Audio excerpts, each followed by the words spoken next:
Hey everybody, this is Shannon Mayer. Hey everybody, this is Brie Vesley. Hey guys, this is Alexis Elmenard. Hey guys, it's LJ Andrews, and I am here with Blush and Burn Books to talk all things romantasy. You're listening to the Blush and Burn Books podcast, where we spread those pages and stir up all the feels from blush-worthy slow burns to heart-pounding spice. Hey guys, welcome back to the Blush and Burn Books podcast. I'm Laura Eakin. And I'm Annie Baxter. And we're here with Miss LJ Andrews. Okay, we're so excited to have you on today. There's been so much going on with your most recent release, Broken Souls and Bones, which Annie and I got to come to your local signing event, which was so cool and so Really much cool. fun. We learned a lot about you in a very short time frame. You had a great turnout too. Like You did. It was a lot of fun. It was a lot of fun. Great turnout. You also had family come. Yeah, I thought so was really much. fun. Like you had you had a little horde over there. Like Yeah. you had a little fan group going on over there. Yeah, I guess I learned some of my family was like isn't used to this, so there was someone who was trying to give like show my house to people, and my mom had to be like, "Stop it, you can't do that." So yeah, it was a lesson for everyone. That part. Yeah, we don't show that part. Yeah, of life. Oh, That's my a goodness. little too intimate. It was funny. We got to step back just a little bit. Yeah, I was like, please don't Google map my house. Yeah, we're just gonna get real close now. Yeah. Well, there's always those people who are a little bit oversharers, right? Yeah. You always got Yeah. you gotta have a couple of those. Me and Laura Yeah. tend to be a little bit of oversharers. We gotta like reel ourselves back. Yeah, thankfully They my don't mom need to was know just that really about like, us. Yeah. No. Yeah. They were like, stop it. Yeah. I know. But it was an amazing turnout. You It had really an was. amazing interview that was by is it Alexandra? That's what she does. Alexandra right? Kennington. I now call her Alex because I've emailed her back and forth as well. She's and so very I'm sweet. Alex. But yeah, she was so sweet up there and learning more about you and this book, but we didn't get into the beginning of your writing journey and your reading journey. So I would like to start there Love it. about what you read to begin with and then how that transpired into wanting to be a writer. So you want me to say like what I read as a kid?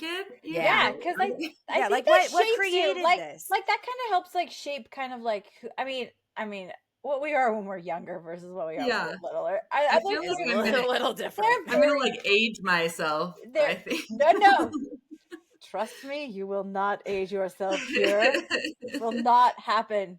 It will not happen. I guarantee it. So, I mean, like all kids, I was a reader, like obviously just like a picture book reader and stuff like that. But then like as my first like loves that I became obsessed with and like go to the library to get, I was a Goosebumps kid and an Animorphs kid. Do you remember Animorphs? Hey, Oh, yeah. okay. So Yes. Night of the Living Dummy, I think I've read that book as a kid like probably 20 times. And Oh, I then love it. I loved like all the sci-fi shifters of the Animorph like books. So cool. Oh, I'm with you with that one for sure. Yeah. So those were my middle grade loves and all that stuff. And then, you know, I was talking to my PAs and stuff, and they were like talking about how they read Twilight in high school and stuff. And I was like, I read Twilight when I was engaged. To be like, that's how much older I was. Oh, I know, it's fine. But for some reason, I still liked it. And I was I did like, too. oh, I love Hunger Games too. Like it's a YA, but I remember being an adult, like married at that point, and I was obsessed with Hunger Games. So oh yeah. yeah, Yeah.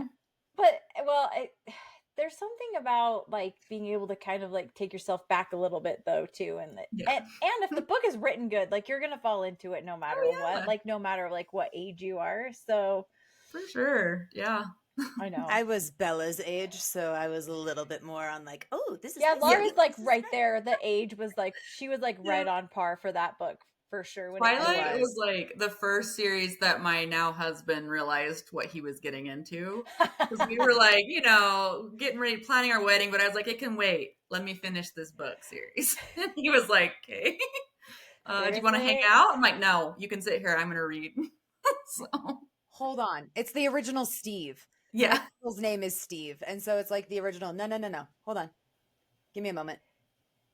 Yeah, but back exactly. then too, they were doing like, I don't know if you went to any, but they were doing like Twilight parties, right? Like that was Oh, like yeah. the first time I was like, I went to like a, I think We did a midnight we release, did and a then midnight we did. release. Yeah, it was big. We were She going had to the a signing movies. here Oh yeah, Stephanie. Well, when she released she's the local, host. right? Isn't she local? No, she's Arizona. Yeah, Oh, she's she was in Arizona. Arizona. Okay. Yeah. But she still she did a signing for the host. Oh, When really? that came See, out. I actually didn't get into that series as much as I got into Twilight. I didn't either, but because of Twilight, Yeah.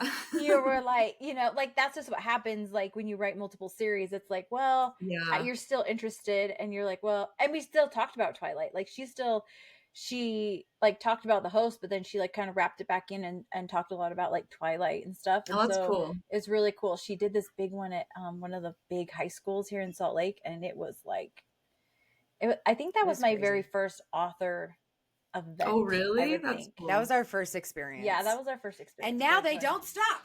No. It's just grown. I know. So you jumped into the Twilight realm, and then where was your transition between Twilight and being like, nah, I want to write? Oh, so I've always written.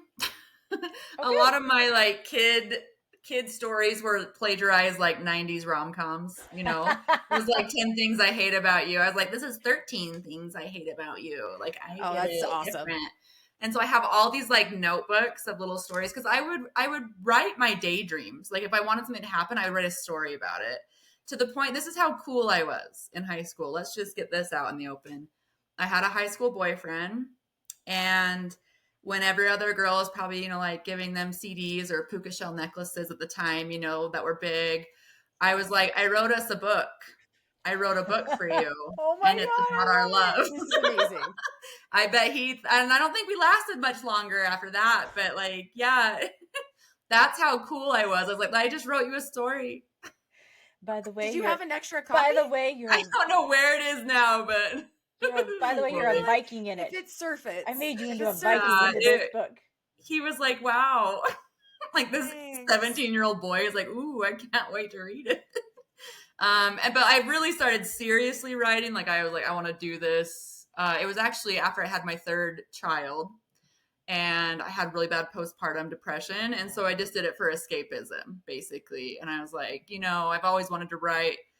Might as well start, because I'm just sitting here crying. So let's do something about it, So that's when I started. Man. So that was 2012 is when I really started writing seriously.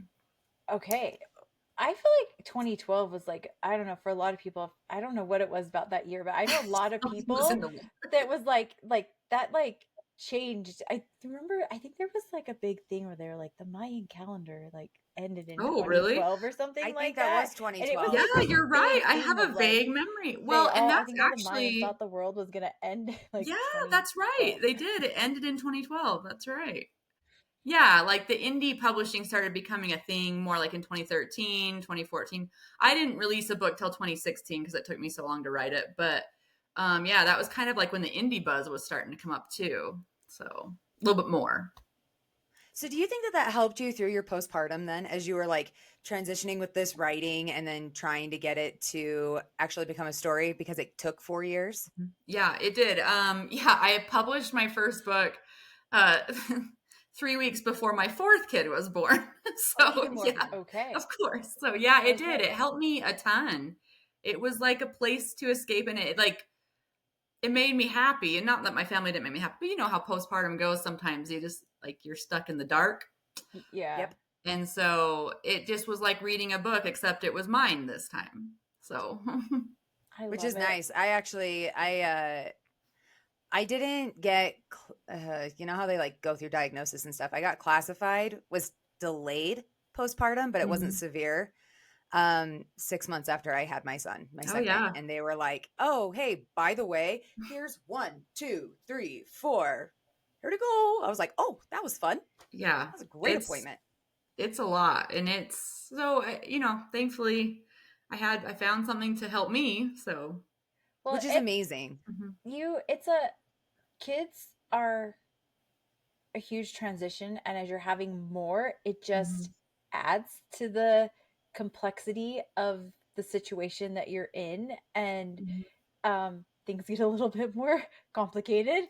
And not to mention that you literally just carried a whole nother being in your body that has Yeah. completely like total different DNA, like, and you literally like carried that thing in you, and then it leaves, and there's a, I don't know, like sometimes I almost feel like it's almost like a hole that you have to Yeah. try to like that was a part of you, right? And now it's not. And so you're having to kind of try to adjust to that. And Because now it's on postpartum's the a real thing. outside. It's a real Yeah. thing. It's Well, after our third, I call him my sunshine boy, ironically. He's like this happy kid. Aw. But we moved and my husband lost his job like 12 days after this boy was born. And so Seriously? it was a lot. And so I was like, you know what? I'm going to escape somewhere else.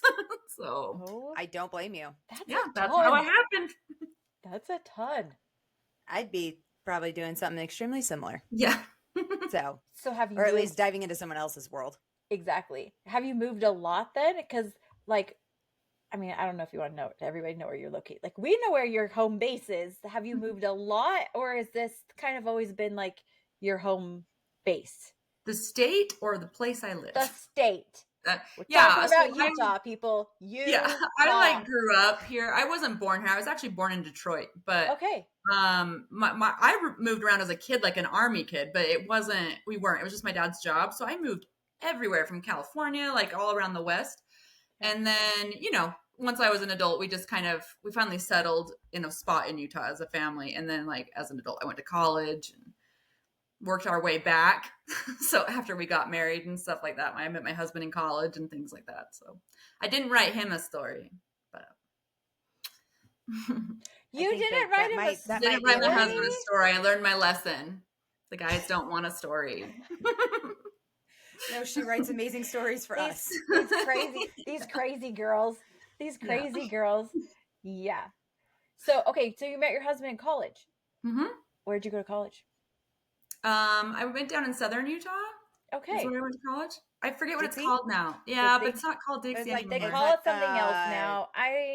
Like Utah Tech or something like that. Yeah. Yeah. So that's where I loved it. Southern Utah Tech? Loved it. Yeah, I think it's called Utah Tech now. Yeah. Loved it. No. Loved it. Super fun. Good old It's St. still Dixie in my head. I That's know, all in my I head think it of is with too. it. I just think it's the university in St. George. That's all. Yeah, It's just that's down there in St. where I George. went. Yeah, I loved it. So So you like the heat. I love just that area too, like Vegas to St. George. Totally. I just love the hot and the desert. I do love the seasons, but I just something about those rocks, like they're red and it's just I love it. I do love the Red Rock here.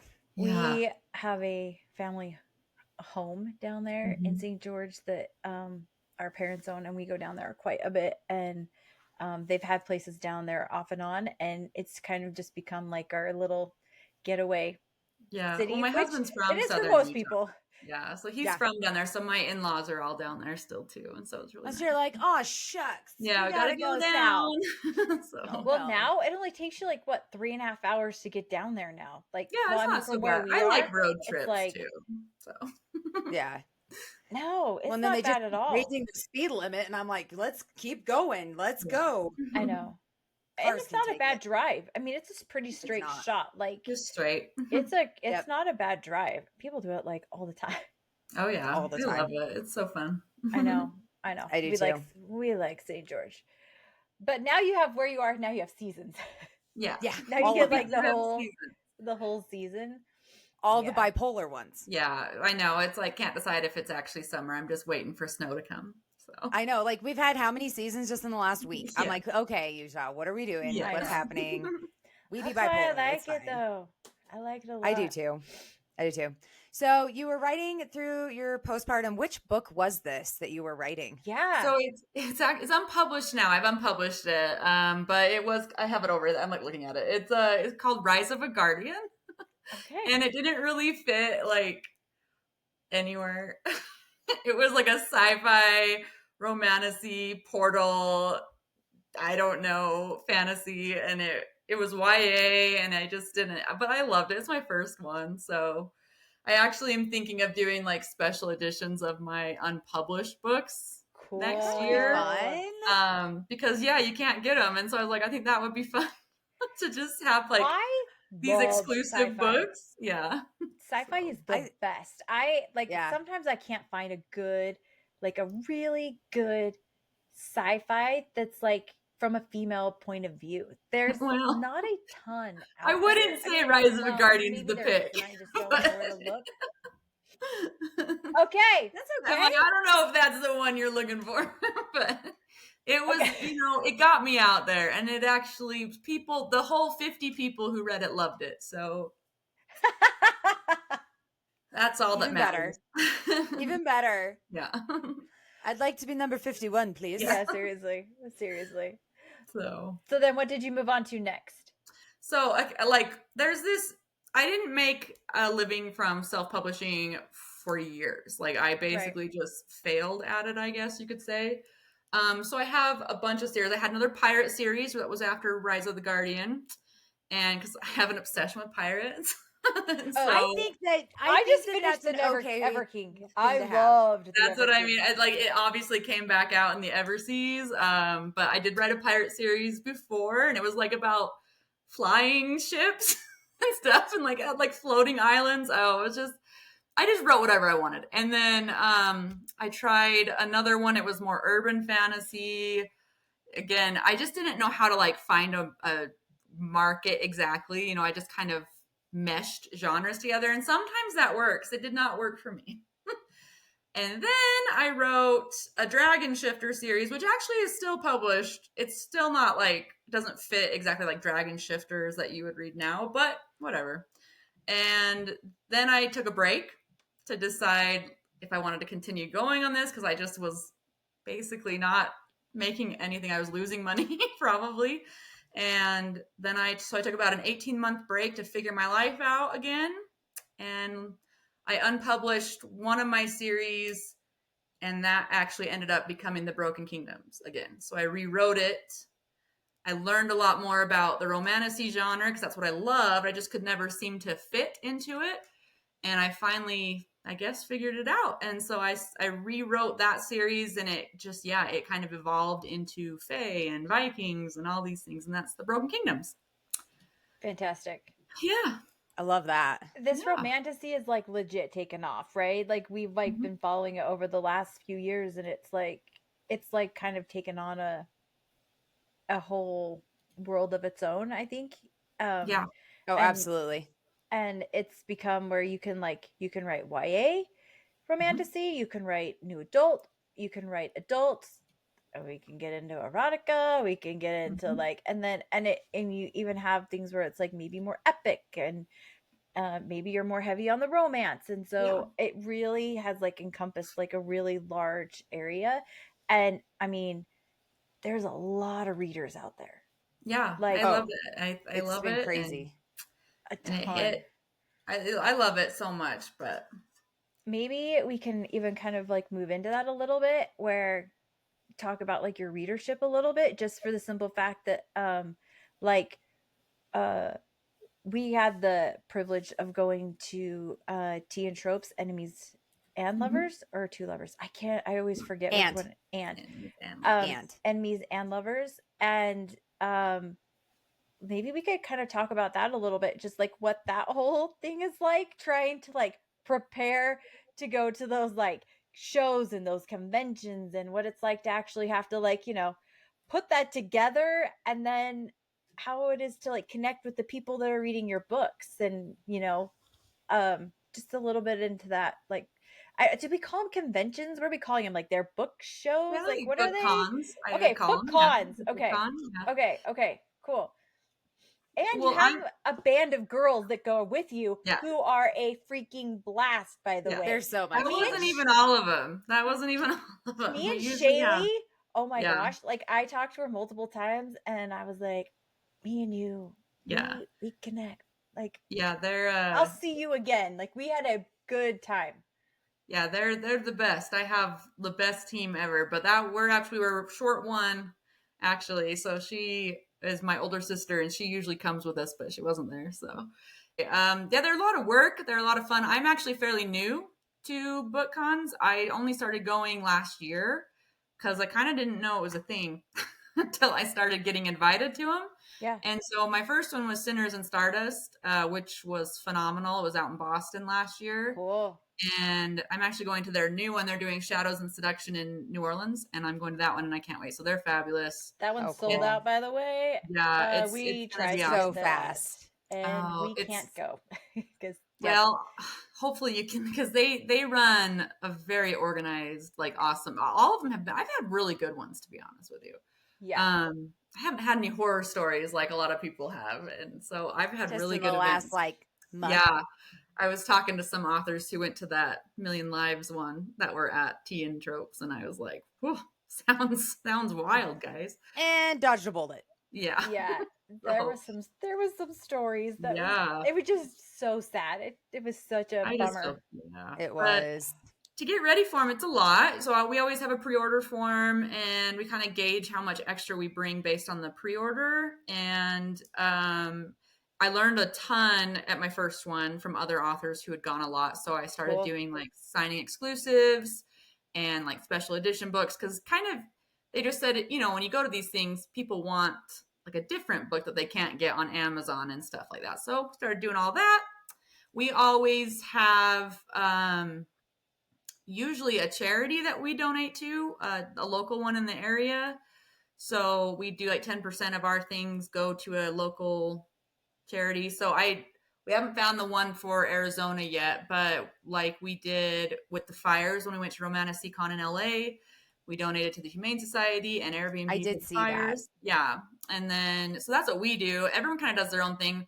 I actually am in the process of working to get these like full size standings of Eric and Skuldrick from Broken Souls and Bones. Okay. So they're going to be at my tables from now on, because I like of this. course I take up a lot of room too. I don't mean to, but with the Broken Kingdoms, it's 9 books. Yeah. So like that's why we always have 2 tables, is because like it's just because the books take up so much room. So even if you only that's because you have some fun ones. Yeah, well, like, and if you have a lot of pre-orders, really cool special editions. Oh, for sure. Yeah, we have some fun ones, so I love them. But no, I love it. The amount of books that even just were like sitting out on the table, not including any of the pre-orders that you guys had for Enemies and Lovers, but like just seeing the table. Every time I'd walk past, I'd be like, "Oh, it's so pretty." It's some nice eye candy for people who are addicted to. This is only one side of my library. I have a whole other side, and they're all my special editions just laid out. And I have a problem. I honestly I see a pretty book with a nice sprayed edge, and I just can't help myself. Yeah, that's what we've learned, is that especially I feel like fantasy and romantasy readers, that we like to collect our books.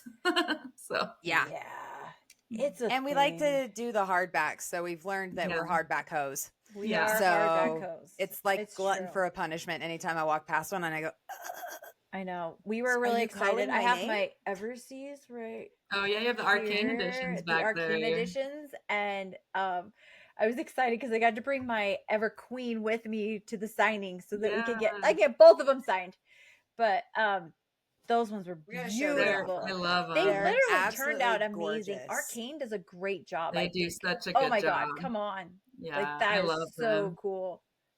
They did a great job. All my artwork is still in it. Yeah, they did such a good job.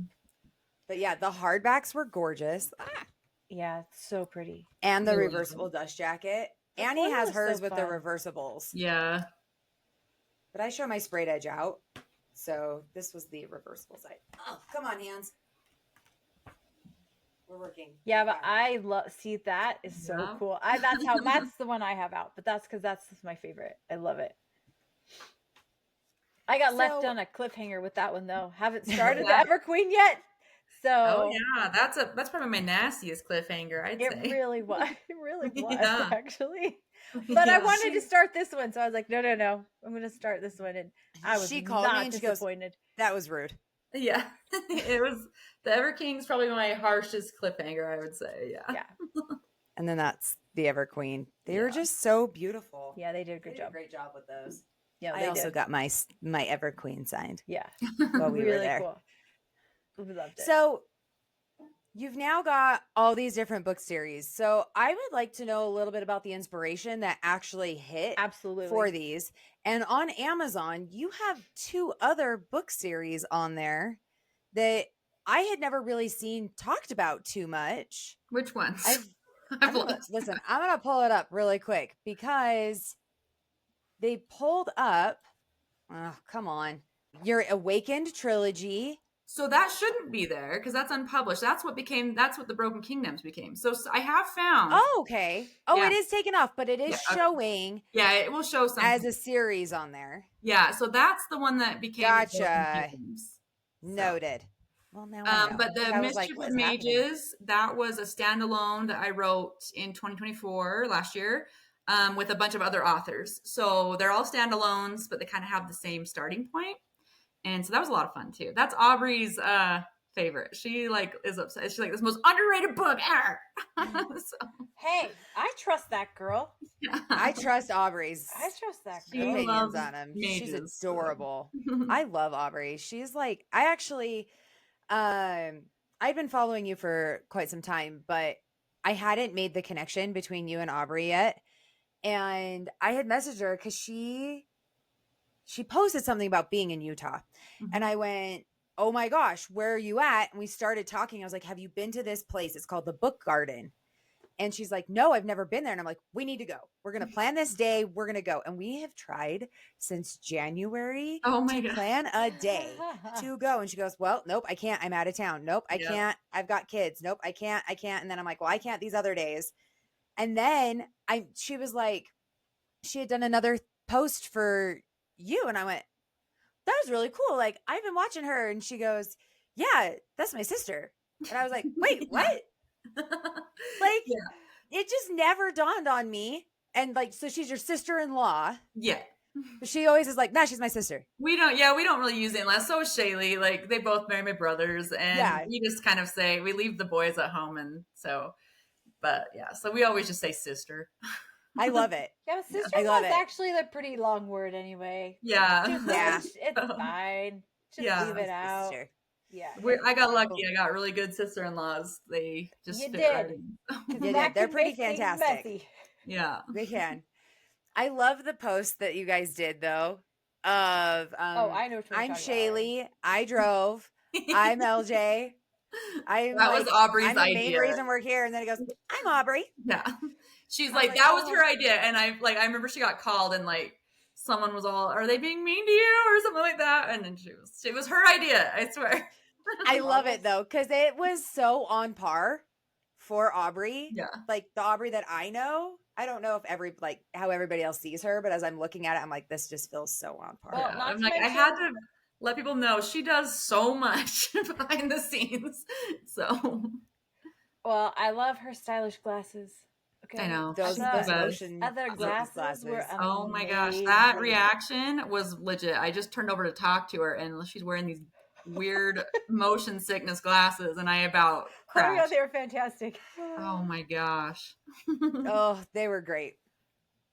So you have indie published books, trad published books now. And when we went to your signing, you kind of discussed a little bit about you're going to leave your Boken Kingdom series as a indie published series. Right. Mm-hmm. And I would love to talk about why you've chosen to do that. I mean, unless someone came probably $1 trillion, then I probably would be like, okay, let's talk. But I love it because I love indie publishing. I love having the control and to expand the world as I want, when I want. And so since the Boken Kingdoms is connected to the Everseas, which has gone trad, I wanted to still have the world indie, if that makes sense, so that I can expand on the world as much as I want and as much as my chaotic brain wants to go. So because a lot of the characters, believe it or not, in the Everseas actually were first seen in the Boken Kingdom series as kids usually. So I was like, so technically they're Broken Kingdoms characters too. So, you know, since I've got the Everseas will be 6 books at least. But if that's all we do, then I can take some of those characters and put them back in Broken Kingdom spin-offs. If that, like, just do another spin-off, if that was my whole evil plan. So that's why I wanted to keep the world indie, because I am not the writer that can write what someone tells me to write, or when they want, I'm one that's, if I want to write something, I'm just going to write it. And with Trad, you know, we've got contracts and stuff and like time frames that are different. So I really wanted to leave that open for when I have more time to release some more indie books. If I wanted to explore the Broken Kingdoms a little bit more, maybe I'll do a completely different world. I don't know, but I just wanted that option open, the door open. So let's talk a little bit about that transition from being indie published into trad published, because I can only imagine. Especially because they took, is it the same publisher that picked up Broken Souls and Bones and the Everseas? Okay. So when they came to you or you went to them, what was that process like? And then looking at contracts being like, yes, no, yes, no. I'd be so afraid that I would like misread something and then like later I have on an go agent. back. I have an agent. I know, but I still would like. I still would be like, it's like when you're signing for your house, right? You're like, I'm really worried that there's something it's a lot. that I'm it takes just months. not seeing. I think what people don't realize is 99% of the trad contracts, they take months to sign. Like you have the deal, but you don't sign the contract for months and months because it goes back and forth between legal teams. And so, it would go through my agency, then it would go back to Ace in Berkeley, and then it would go back to me, you know, because it takes months and months. And that was new. I've learned a lot about it. And so first it started with Broken Souls and Bones. I got this strange kind of offer years ago, like 4 years ago, for my next series after the Broken Kingdoms. And by then I was working on the Everseas. I was going to release that after the Broken Kingdom. So this must have been 2023. And so I talked to my agent about it, and she was like, do you want to go trad? And I said, no, this is 2022. And I said, yeah, I think it'd be kind of cool to do both, like be a hybrid. So she asked me to start working on an idea that was independent. And that's where Broken Souls and Bones came.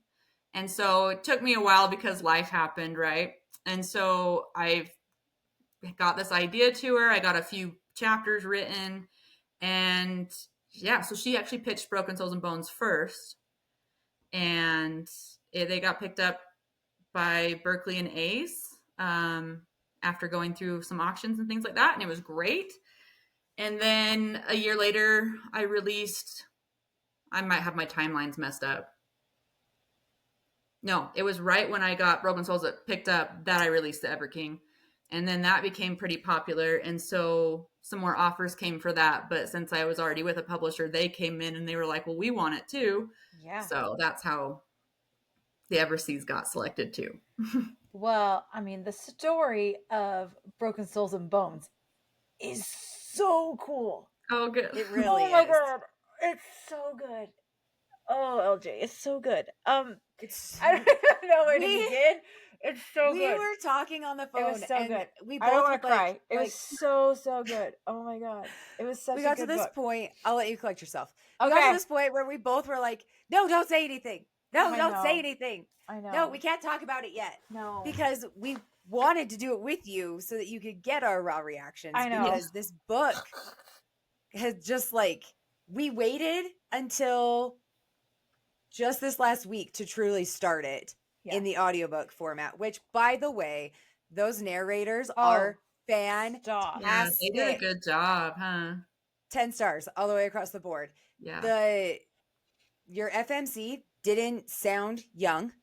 Yeah. And I know that can be a really hard thing for Annie and I when especially when you're trying to portray an older, like, well, they're older, but like they're in their 20s. And you don't want them to sound like they're like 15 and 16. Yeah. You know what I mean? And it's like you're doing adult things, like, and you're doing adult activities. Like, I don't want to be listening to someone who sounds like they're 16 doing those sorts of things. You know? Yeah. And your narrator for Rourke was just like, oh, he's so yummy. The grit. He's the narrator for Eric too in the Everseas. I told Laura this morning, I'm like, I'm pretty sure. And so I looked it up and I'm like, I'm pretty sure he's the same guy. And he totally is. Yeah. I was so impressed with those narrators for Broken Souls and Bones. They actually did dialect coaching, I guess. You would have to do the Norse like tone, and I was like, you got it. Like they did, like this went above and beyond to like make it a good sounding. I hope so. I'm not even an audiobook listener, and I listened to it and I was like, I love it. They did such a good job. So. And narration can literally add a whole nother layer onto your they did. I thought they did books. Fabulous. It's kind of wild how much they can add to the story, like literally add to it just by feeling alone, right? And hearing it in their voices. So that kind of like brings me to this thought of like, I was listening to the narration, but I also was reading it because I was like marking it. And so I liked listening and reading along with it. And I was wondering, I'm like, so do you hear the dialect in your head like while you're writing? I do, yeah. Like you're literally like can hear it, like because there's a tone to that Viking Norse sound, you know. I think it would be really hard to like write that. Yeah, I actually do. And then it's really funny. I don't mean to, but it just is the habit now. It sounds awful, but when I read it back to myself, because that's how I edit, is I have to actually read it back to myself. Cool. I do it in an accent. I can't just read it normal. And I'm not good at accents, so don't make me do it.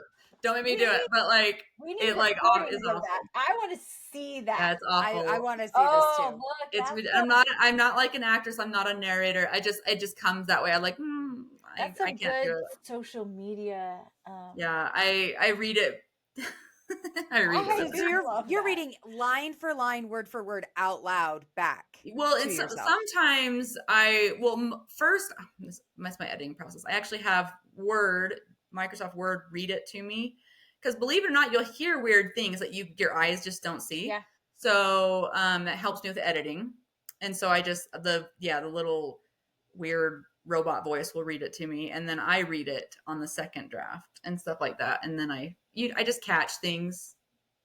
Make sure it sounds like the sentence structure, because I'm the worst with weird sentences. Like I will have like sentences that are all over the place, and I'm like, that doesn't sound right when I read it out loud. So that had too many words in it. Yeah, that was very wordy. Yeah, it helps me if I read it, because then I'm also notorious for skipping like and or to, and just like the small modifiers. So you're just trying to get it from brain. I know my brain goes like too fast. That it goes faster than my fingers. So yeah, I have to read it out loud. Some people print theirs out. They have to read it on paper. I don't do that. I just read it out loud. So I'm like, no one bother me. I'm going to be reading for a long time. Yeah. I love like voice to text. Like that is like my jam, because my brain just thinks faster than I can write or text or type. And then I just get frustrated and mad and like, I just get angry inside. So my brain's way faster than that. Yeah. So I get that. My kids know what Siri sounds like when she answers me. And like, when I'm telling her to call people, text people, my kids will do the exact same thing that Siri's doing in the background. Yeah. And chat GPT. Yeah, sometimes chat GPT will do it. Because it will talk back to me.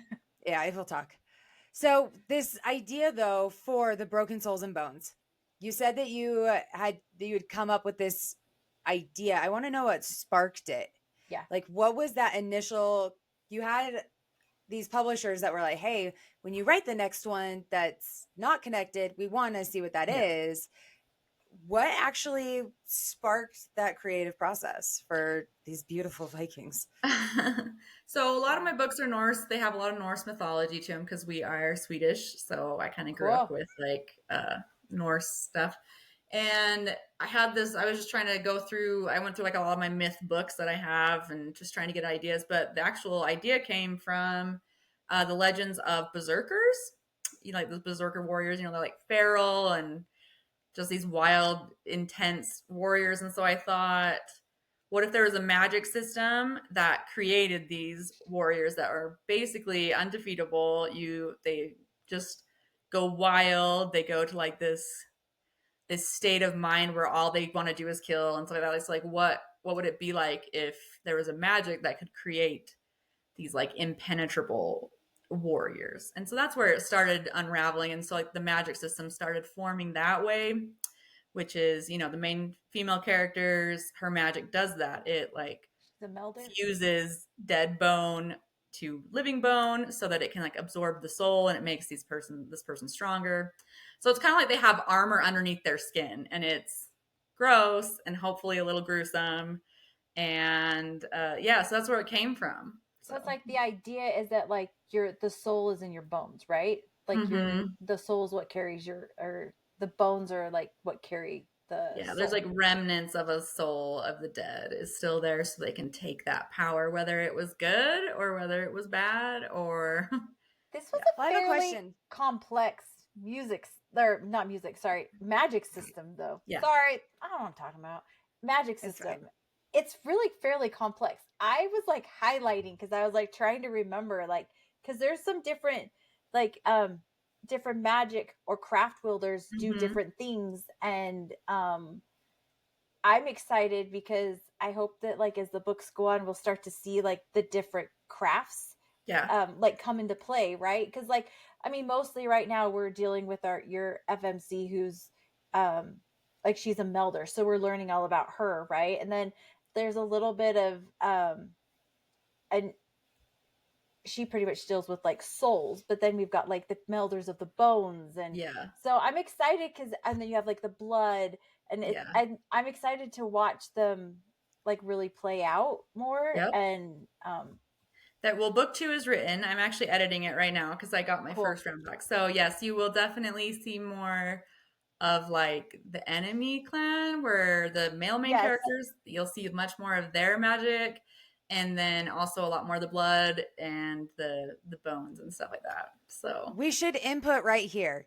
This is your time to pause. If you haven't read this book, there will be spoilers because I can't not. So if you need to pause and come back and then listen to the end of this, because I have some questions. We have some thoughts.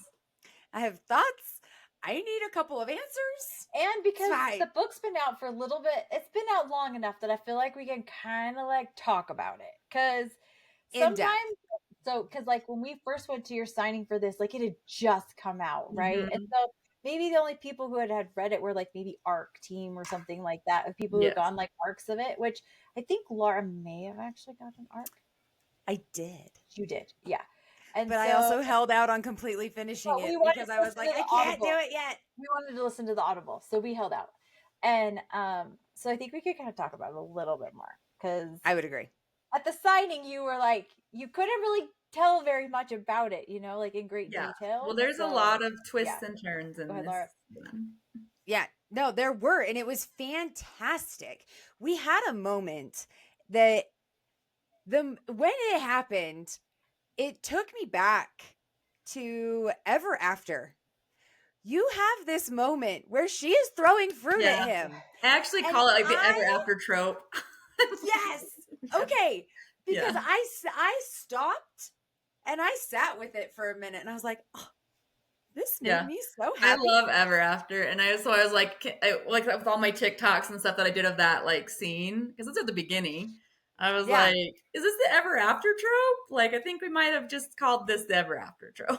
I loved it. Yeah. I loved it so much because there's just a nostalgia feeling for me, and the way that it just kind of like brings everything up. I'm just like, oh, this is happiness. I'm loving this so much. And when I talked to Annie about this before, we were like, no, we can't talk about it anymore.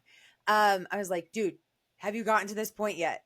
And she was like, I did. I loved it. Why did I love it? And it was like, she couldn't remember originally where it had come from. And I was like, it's Ever After.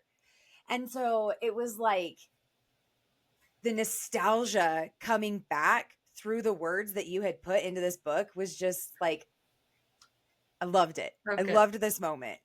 It was so great. Yeah. And we touched on your magic system a little bit, but what I want to know is, magic systems are hard. Magic systems are complex. They are hard. And they have to have limits. And I love the limits that you give this melder and like how it shifts, and then the other magic users and like what it does to them. Like it has like a wearing down on each of the characters. Go into that a little bit more about how you came up with that. So I love, like you, I love when magic has rules and obviously stakes are involved. I really wanted to create a magic system that maybe caused more chaos than it helped. And so people are wary to use it. Because I feel like sometimes if magic is so amazing and stuff, it kind of lowers the stakes a bit in the world. So I just wanted to really create this where if you use it a certain way, it's actually going to hurt you. Or so they have this book of lore, right? In this book where they kind of take all their legends from, and it literally has consequences spelled out if people use magic a certain way. And that's half the problem, is because some clans think other people are corrupting different magics, and so yeah, it's causing like a lot of issues. So our female main character has to decide how far she's going to go. She's worried that if she uses her magic too much, it's basically going to kill her eventually. And yeah, like, so her adopted brother, I guess, they're like foster siblings. But anyway, his is, if he uses it for bad things, it actually hurts him physically. And so he has to be careful how he uses it and all that stuff. So I love this idea. I like that. What you did is literally took the idea of Vikings, right? Mm-hmm. But you kind of gave them their own lore, right? That was half the fun, yeah. Yeah, that's what I was like. Yeah. I was explaining this to. So I have one of my absolute best friends. Her husband is a writer, and they've been at my house all weekend, and they're on their way home to Texas, and we're talking about their drive, and I was telling him about this book, and he's a writer, and he mostly writes, he does a lot of stuff for like video games. Like, so he writes like the backstories and creation of video games, but also he writes a lot of, it's kind of like D&D, but it's like their role-playing games, right? So so you're writing how to play, but you're also writing all the individual characters. So I'm telling him all about your book, and I'm like, she took Vikings and she gave them their own lore. And he was like, tell me more. And so I told him all about it. And I was like, and her magic system is so cool. She uses souls. And anyway, he got really excited about it. But okay. I love that, that was a tangent, sorry. What I love is that you use Vikings, but created their own world in a way that feels original and not, it's just something new, and I just really appreciated that. Well, the thing I love about Norse mythology and things, and like the Norse culture, is that they had a story to explain a lot in their lives, especially like ancient Viking culture and stuff like that. So I just did that, but there's also, it's still here in modern world, so I just want to be respectful of like their lore and like their real beliefs. So that's why I always create, like, they have a Valhalla type world. It's called like Salor in this one. So it's not Valhalla, but it's like kind of like that. And so, yeah, it was a lot of fun. So I went to that mentality. I'm like, okay, they want to explain how things were created. So like in book 2, I kind of go into another lore where there's these ravines that divide the clans, like to the enemy kingdom. Cool. And they're made of like red trees. And so it looks kind of bloody. And she goes into the story about how one of the gods' huge wolves scratched the ground and it made the earth bleed and stuff like that. So like that's where they came up with like the story of how these ravines were created. Because that's like, I feel like that's what a lot of the Norse mythology came from, just to explain phenomenon, or like, they created stories. So it was a lot of fun. So that's where their world started building. I just thought of stories of like how they would tell tales if they were in a Viking inspired world. So yeah. Well, you did a great job with them, because it really was fantastic. And you have language in here, in a sense of like a Viking flow language. Yeah. Is this a created language, or did you take? No, it's actually Old Norse. Old Norse. I had a book. I don't know if I will say this, I don't know if the sentence structure is correct, because I'm not fluent in it, but I do have a Old Norse language book, and I took like lessons as much as I could to try to learn words. So there's a song that they sing that's actually Old Norse that I got from my book, and I just put words together, and I'm like, I don't know if it's the right, like where the word should go in the sentence, but That's it the is best in my part about world. romantasy, though. Yeah. It's like you're pulling things from other things, but you're also creating your own thing. Yeah. Yeah. So I just loved it. It was funny though with the audiobook like production. Had to go through all the pronunciations, and I was like, oh geez, I don't know who told me it was a good idea to use Old Norse because my accent ability is zero. So. I think, where's that recording? I think we need to see that one too. No, it's the word. It was so funny. It took like an hour, and the cute production team was just like, "Kate, how do you say this word?" I'm like, "I don't know. I don't Let's know." just come up with one and we'll stick Yeah. with it, okay? Well, Go it's a phonetically. this is a group effort, okay? Yeah. Group effort. I want to talk about how you came up with this idea of being soul bonded. Just from Because soulmates. I figured it was I really wanted close the to me. lore, yeah, like a Yeah. different lore on and how they believed soulmates existed and stuff like that.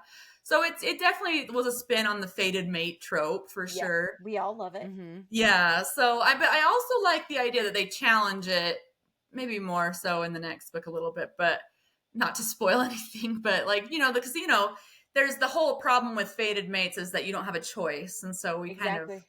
dig into that a little bit and how it really works and stuff like that. So I like this idea. And I will say, Annie called it. I did. We were I talking did. yesterday, and she's like, I have a feeling. I have a feeling that I did call it. I did call who Soldrek was. Oh, yeah. Yeah, I Soldrek said, and Rourke. I Yep. said this is the other half of him. This is Yeah. this is his It's got to be. this is his It's got to be. this is his soul. Yeah. So I was like, I'm there's going to some kind of foreshadow something this. there, like this is him. Yeah. I'm going to foreshadow this side. And so most people can start to figure things out. But then I was like, but I wanted to create an ending where they might figure out one thing. And then I wanted to like whack you with something else. Yeah. Oh no, you did. No, you did. Yeah. Real fast in like the last like few pages. Yeah. I was like, oh my god, this Because just I had got- so many people like, I knew it. I knew this was coming. And then they're like, but I didn't see that coming. I didn't either. Nope. Didn't Yep. see it. That, And it just took it from 5 stars to 6 stars. Yeah. And that's there a we freaking go. cliffhanger. No, I'm a but big firm believer about an ending of a book and that it hooks you for the Mhm. next. for the next one. Yeah, but not 'Cause in there's- that crazy state though. Like Yeah. you wrapped the book Yeah. wrapped book 1 up and gave like the little Just the breadcrumbs. problem. They still have to face some problems. Yeah. Oh, so I don't think it's some. I feel now Yeah. like these problems that we thought were going to be like, okay, we can fix this in the next book. Now just amplified by like 10. And Yeah. now I'm sitting here thinking, excuse me, what? What? Yeah. What's Yeah, that? but that's the goal in any series, right? I mean, the goal is to create the first book is this is what you know. The second book is now this is what you know. Mhm. And then your world starts to get bigger. And then by the end, you wrap it back up again. Yeah. And I mean, that's what a series is. And that's what's so fun about it is your worlds grow and get bigger. Your problems get bigger. Yeah. And then hopefully we wrap them up in a pretty little present by the end. Yeah, I hope so. Yeah. Well, this one was wrapped up very nice. We know that you are working on book 2 right now. Mhm. How many books are projected to be in this series? For sure, the duology for Rourke and Lyra. I did leave book 2 not a cliffhanger, I promise, but like potential, kind of like I guess what I do is I build the world with like different characters too. So I did leave it potentially open if they want to expand. Again, this is a traditionally published book, so it's just up to us working together if we expand the world or not. I did leave it open though, if that is so that could be through another character, another couple. So kind of like my Everseas and Broken Kingdoms, how it jumps from couple to couple. So Would you Yeah. if you decide that you want to do it and the publisher comes back and they're like, yeah, we just want to keep with the duology, will you indie publish another couple? I'm not sure if I can, but I would look into that for sure. Well, the world is so cool that you created. I would just be so sad so for unique. it to be able. Yeah, it's so unique that I would be really sad for it to just be able It's to really fun. only have a duology and all the time and work you put into that. I would be sad to see just to duology out It of it. expands a lot too in book two. Like, you know, you see more parts of the map, I guess. Yep. Yep. So, but it was a lot of fun. And I think I did the same thing. I got the reaction from my editor back, and she was like, I didn't see that coming. So you get it again in book two. You got whiplash a little bit of things that are revealed. So hopefully it keeps going. You're just so good at it. You're just such a genius with it that I don't know. And you did something really unique in this book with your MMC. Oh yeah. Because he doesn't talk. Okay. Yeah. And I loved this. Yeah, he uses sign language. I have my sticker right here. Mr. Tap, tap, tap. I know, I keep tap, mine tap, in tap. there. This makes me so happy. And it's something simple. Yeah. And like, it's most so people would be like, it's just small. Crazy. But so profound. Yeah. So profound. And when you're writing a character who doesn't speak, but uses his hands, and then you're talking about how he's using his hands like right next to her face, but like this bond, I just was like melting. The romance that you put into this had me like in a puddle on the ground. Oh, good. I love them. Loving it. I think I laid in bed like this, just being like, just keep talking. Yeah, that's because there's something so intense though about someone being able to create like so emotion without actually speaking. It's hard to do, but the minute Laura found out that he didn't speak, she looked at me and she's like, oh, this is your favorite thing. Because this is one of my favorite, like, do we call it a trope? Is it considered a trope? I don't know. Silent MMC? Yeah. Listen, there's a couple other books that there is an intensity that can be created in an MMC who can't speak verbally that is so yummy. And Rourke really, really is like, he's intense. Yes. It's awesome. Yeah, I felt like it added, they're enemies to lovers, of course, so I felt like it just added to the tension because they have a language barrier at first, but then like to get close, he has to get close to her to speak. Yeah. So, because he's a very physical, obviously, you know, because he signs either against her palm sometimes, or at least right in front of her face, or as it goes on other places. And so, yeah, I felt like it kind of forced their proximity a little bit, but also it just was what he was supposed to do. Originally, I thought he might have a speech impediment. I knew something was with his speech. I don't know what, it was just a gut feeling. But as I wrote him, I said, no, he just speaks with his hands. So yeah, but it worked out with just the whole story, how it progressed, like why he couldn't speak, right? Yeah. Like it really worked out so well with the story. And even in the end, when you really, really find out like what happened for him to not speak, really, like it just wrapped up into that story so well that it hit real good. Yeah. I love him. It was beautifully done, for sure. I love Prince Thane too, though, because he was quite the individual through this story, and he's gonna be a great side character somewhere. I know. Or maybe he's gonna be a great MMC someday. Yeah, hopefully, right? Well, and that's you know, it's funny. Thane actually, in my original synopsis that we talked about at the very beginning, early stages, I said he's going to be one of the bad guys, and he's going to turn into like just a dick. And then I started writing him, and I was like, no, he's not a dick. Came on the front of the page, and all it is a memory that Lyra, the female main character, has of him, and it's like when he's a kid and he's skipping rocks, and he's like, "Hey, watch me!" Like just like a total boy.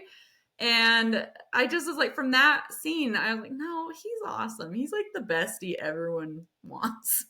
So, yeah, he ended up not being a dick, and he was like, no, he's my friend. I like Thane. He was a little bit more of that cinnamon roll person by the end. He's the cinnamon roll character. So awesome. I have to have one in every book. I don't know. They just come. So. Yeah. No, his character was done really well. So if you were to recommend out any of your book series that you now have for someone who wants to get into your books, where would you suggest they start? Well, I think now I have 3 starting points if you want. Broken Souls and Bones is one. It is a little bit more of a complex world building, so it's probably not for someone who has never read. Well, I shouldn't say that. I think people who have never read fantasy can read it, but it is a little bit more complex, I would say, than, well, I don't know. Broken Souls and Bones is one starting spot.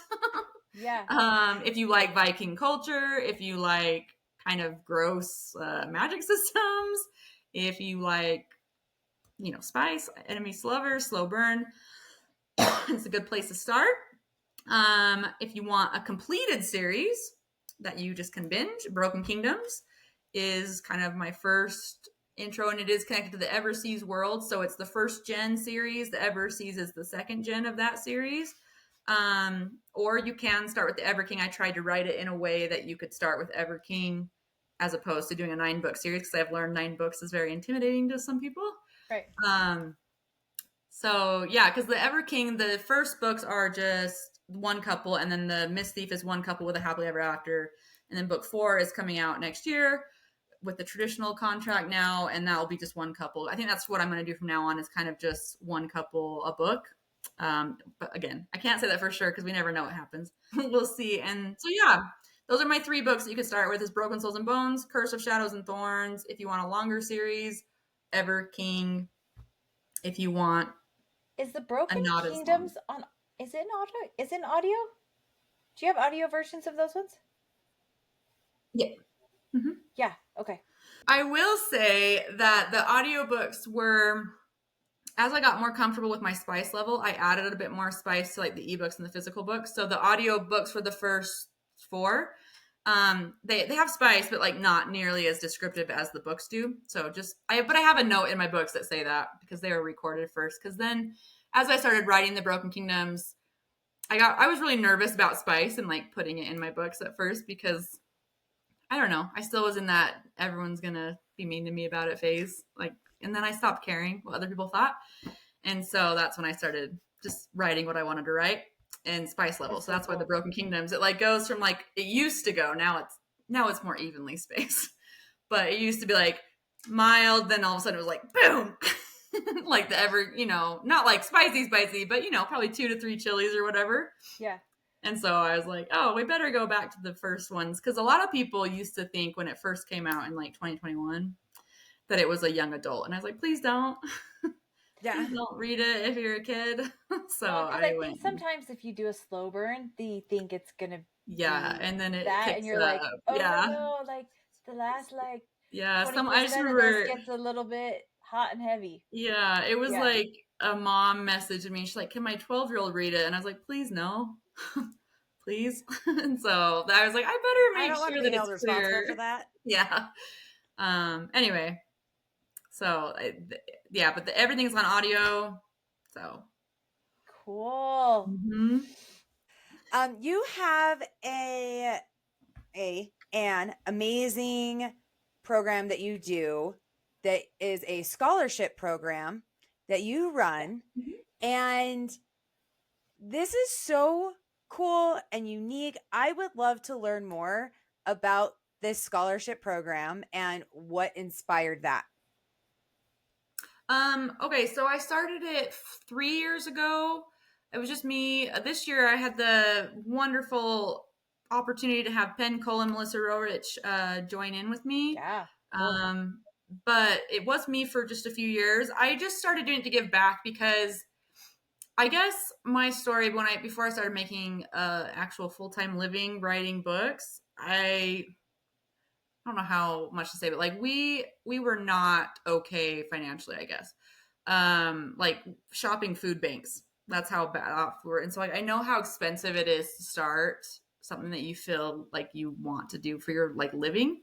So independent publishing, it was a big risk for me because we had no extra to give to it, but yet we just took a risk and did it, and it took off, and we're really blessed because of it. So I wanted to just give back to indie authors, especially who might feel the draw to do it. Like I can't explain it other way. That I know I need to write books, if that makes sense. And there's a lot of us that feel that way. And so, but it can be very, very expensive to get started.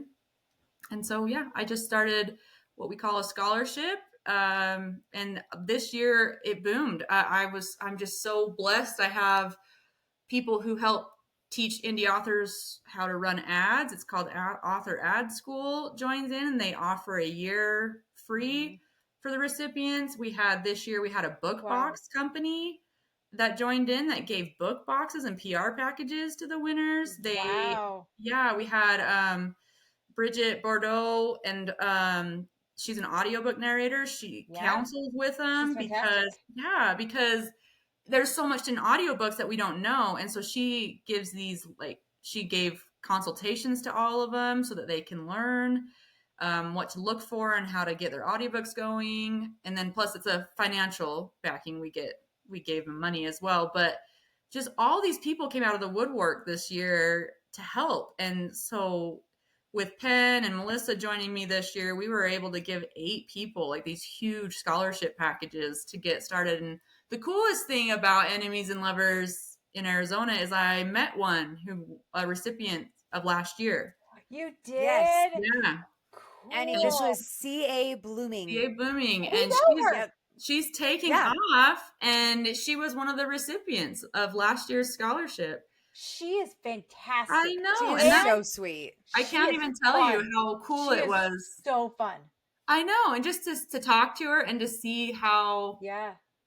I'm not saying like her talent speaks for itself, but like to help with like cover design and if anything that people need. So that's what we hope the scholarship goes toward is, editing costs, cover designs, whatever you think. So they just have to fill it out and, people nominate them a lot of times, and it's growing. I think this last year we had 6,000 entries for it. Wow. So it takes a lot. I mean, we narrowed it down to 8.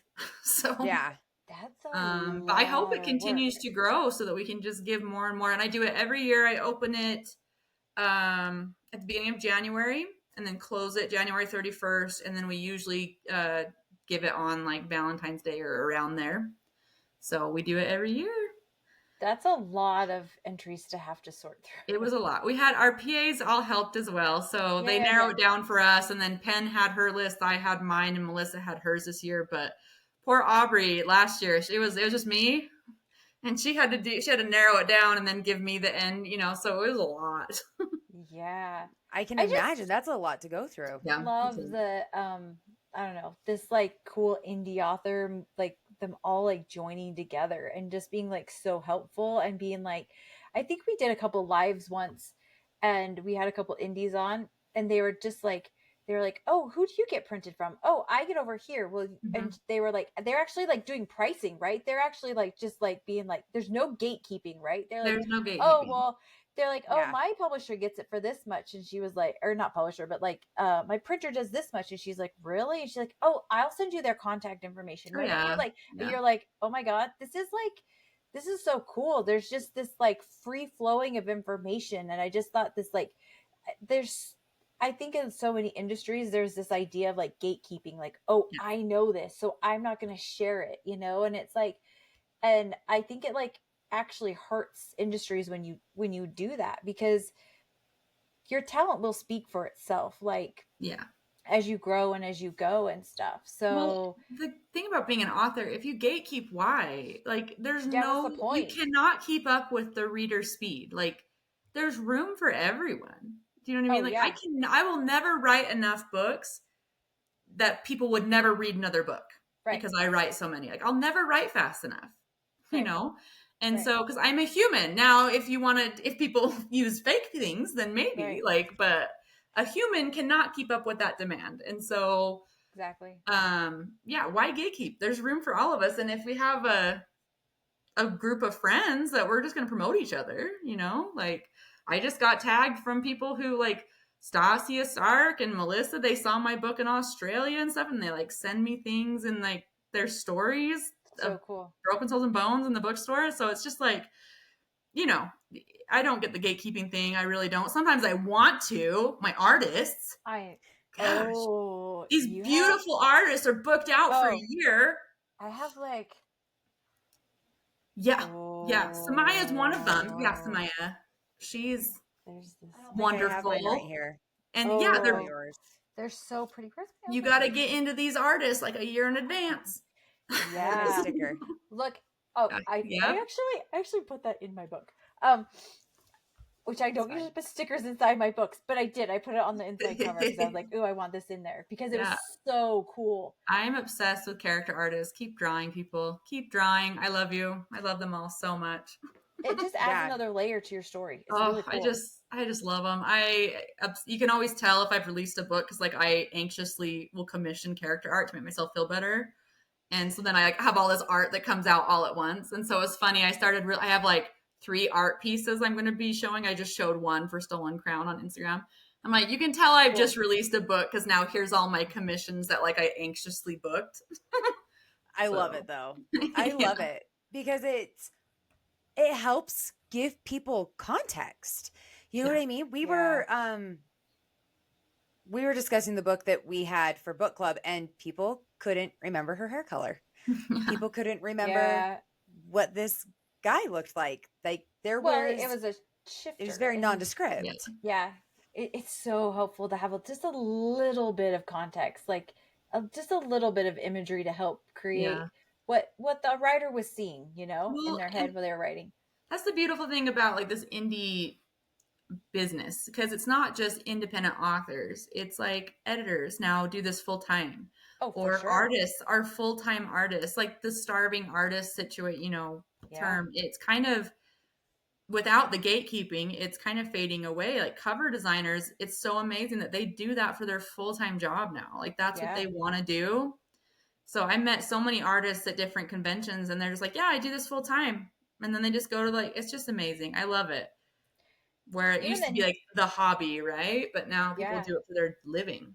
And the narrators too, right? Yeah. Like there's that whole, they're like, oh, I just put like, they're saying like, oh, I just put a booth in my basement just to see if I could do it. And it's like, now that's like what they do. Okay. Well, and like I even met cosplayers. Cosplayers are now doing this for like, I actually thought about it. I was like, oh, because next year, for book 4, I want to do a big party for Stolen Crown because it's been so delayed. It's been like 2 years delayed. So I want to do this big, huge release party. And I was thinking, how cool would it be to have like cosplayers who are basically, they act like they come out and they like act out characters for us or whatever at this party. And so I was thinking about like, there are people that are professional cosplayers now and stuff.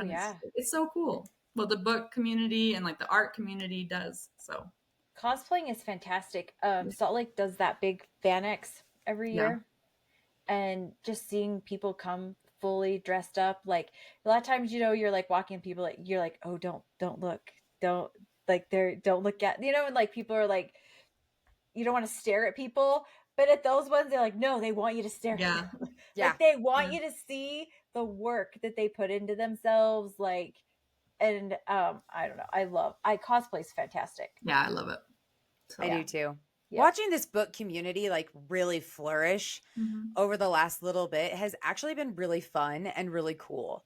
So when you look at the book community from where it was when you started publishing to where it is now, what are some things that you can give as like levels of encouragement for some of these indie authors who are just barely starting out?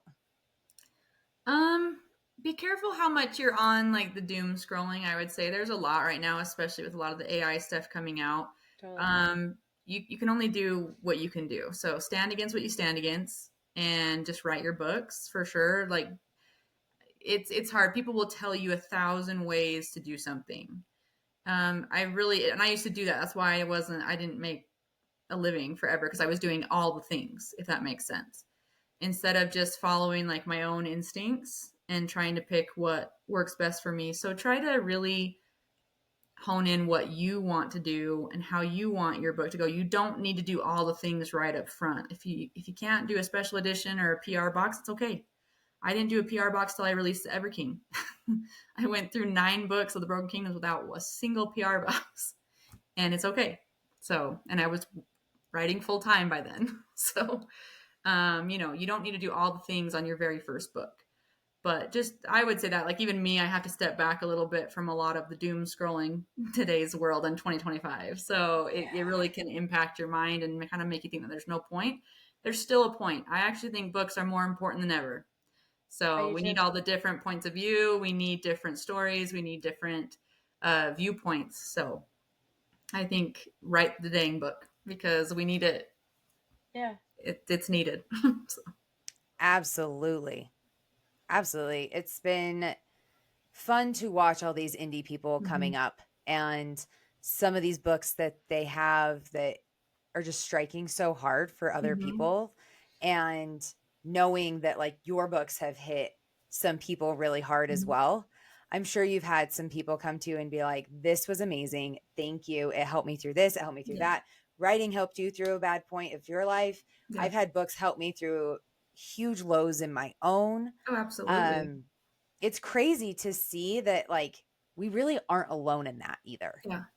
Well, and there's a huge community, like even just me and my team, we've made some like true lifelong friends like through this, that we're all just the same weird introverts who just, are this, like, it's a big found family, I guess. And so it's fun.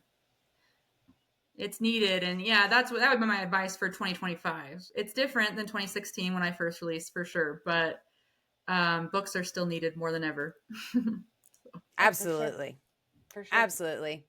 So knowing that we can't talk a whole lot about book 4 and we can't talk a whole lot about book 2 because those ones are being traditionally published, are those the next 2 on the docket though?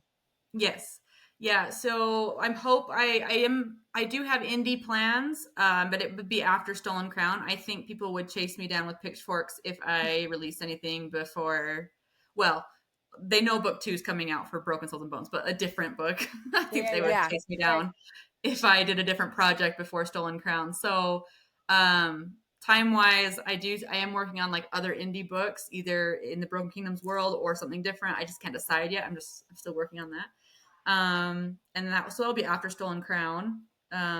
So probably late 2026 or early 2027. But yeah, so next year for sure, I got Broken Souls and Bones 2, and Stolen Crown in the Everseas. So really pumped about those.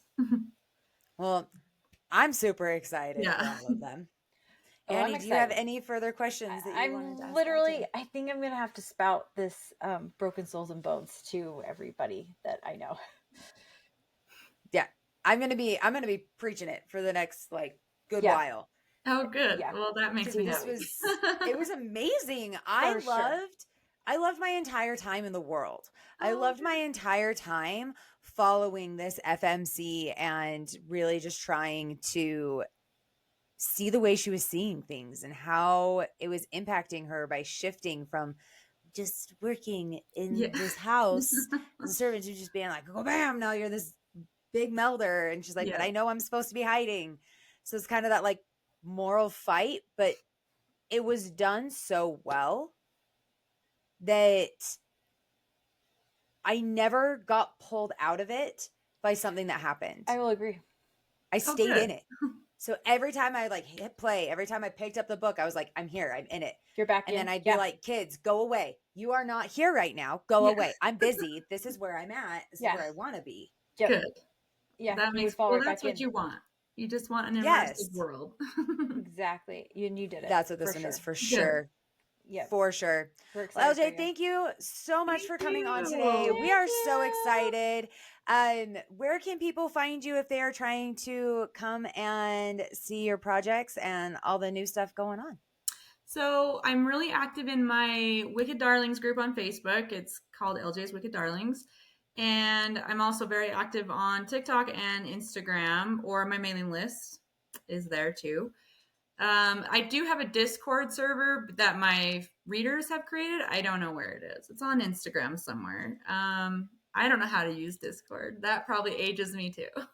It's not easy for me to use.